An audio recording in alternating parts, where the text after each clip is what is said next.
Private Kowalski held on to the handle above his passenger window, but it did little to keep him from bouncing around the sedan as they bumped along the dirt path in the woods. "Great choice of vehicle, Corporal," he said dryly. "This is one of the smoothest rides I've ever encountered." Corporal Bretz let out a little grunt of disapproval, just as the car hit a particularly deep divot, the shock struggling not to disintegrate. Private Mason went flying out of his seat in the back, throwing his hands up against the roof to avoid getting a concussion. Kowalski glanced over his shoulder, an amused grin on his face. "Great family car, too. Keeps the kids entertained. Like a roller coaster without any of the safety features." Brett simply shook his head and focused on the drive. They'd commandeered the sedan a half-hour ago, taking the long way around the town so they wouldn't be detected. Though the ride was uncomfortable, it was less uncomfortable than being eaten or shot at, so it was working. Soon enough, the trees began to thin and the path opened up, revealing a large lake. Lake Coeur d'Alene was a popular tourist destination once upon a time, but more importantly, it was a feeder to the Spokane River, which not only ran directly through the heart of the city, but alongside the interstate leading up to it.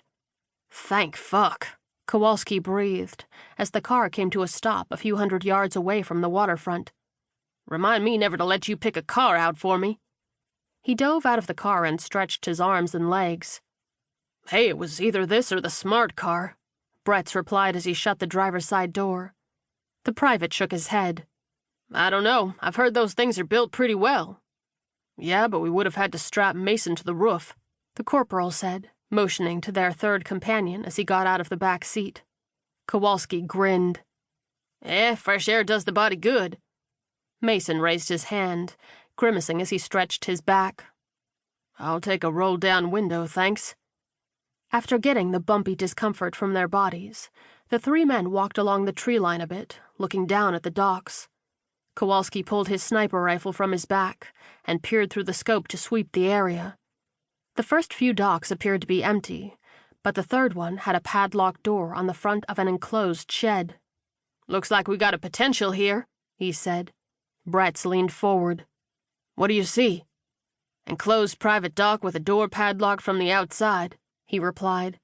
"If there was ever a boat in there, I'd say it's probably still in there." The corporal nodded. "Any movement?"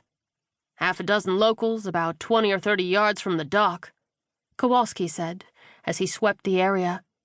He waited for instructions, pausing, and then lowered his rifle and turned to his superior. "You want me to take them out, or what?" Bretz shook his head. "No, we can handle half a dozen without guns."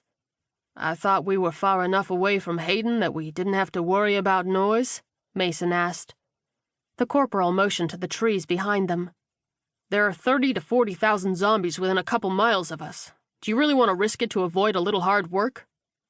"Don't get me wrong, I want to win back my daily kill record from Bill," Kowalski added. "But I don't think I'm carrying near enough ammo to do that at the moment."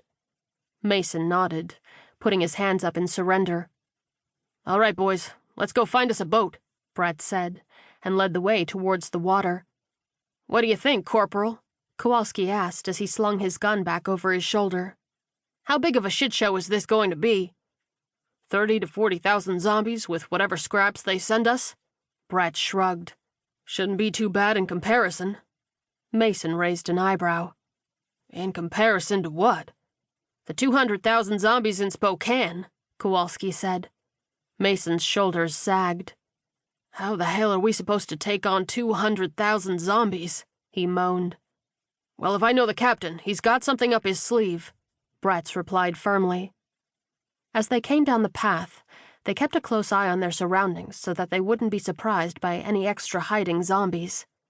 The tall grass by the waterfront was thick, easy enough to hide in, and they were careful to assess it as they moved. As they reached the padlocked shed, the zombies up the way finally took notice of them. The closest one looked like he used to be a middle-aged man, looking like he walked out of a post-apocalyptic fishing magazine.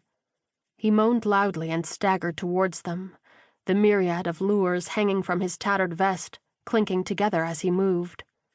His noises were like a dinner bell to his 5 buddies, and they joined him towards the feast. To keep listening to this audiobook, I've left you a link in the description so you can do it, at no cost thanks to Audible's 30-day free trial.